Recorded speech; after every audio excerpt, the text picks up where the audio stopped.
দেশের চলমান পরিস্থিতির প্রভাব পড়েছে বাংলাদেশের ক্রীড়া অঙ্গনে, বিশেষ করে আলোচনায় বাংলাদেশ ক্রিকেট বোর্ডের বিসিবি। দেশের সবচেয়ে ধনী বোর্ডের বেশিরভাগ পরিচালকই আত্মগোপনে। তাছাড়া সাবেক প্রধানমন্ত্রী শেখ হাসিনার পতনের পর একেবারেই হদিস নেই বিসিবি প্রধান নাজমুল হাসান পাপনের। এমন পরিস্থিতিতে সামনের দিকে ক্রিকেট কার নেতৃত্বে আগাবে সেটা নিয়ে জেগেছে প্রশ্ন।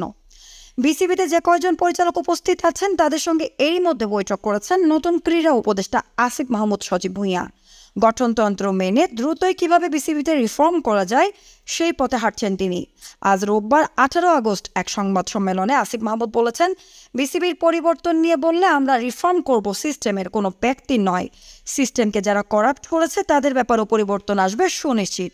আমরা বোর্ডের পরিবর্তনের দিকে মনোযোগ দিচ্ছি, যারা নতুন আসবে তাদের মাধ্যমে ডেমোক্রেটিক করে গড়ে তুলতে হবে। পাশাপাশি এতদিন যত অনিয়ম হয়েছে সেগুলোও প্রকাশ করতে হবে, যাতে করে বাংলাদেশ ক্রিকেট বোর্ডকে নতুনভাবে সাজানো যায়। শুধু বিসিবি নয়, বাংলাদেশের সকল ফেডারেশন নিয়ে আমাদের একই মতামত। সেই সঙ্গে আসন্ন নারী টি-20 বিশ্বকাপ আয়োজন নিয়ে উপদেষ্টা বলেছেন, টি-20 বিশ্বকাপ আয়োজন করতে পারা আমাদের জন্য একটা ল্যান্ডমার্ক হবে, যেহেতু বাংলাদেশ একটা খারাপ সময়ের মধ্য দিয়ে গিয়েছে।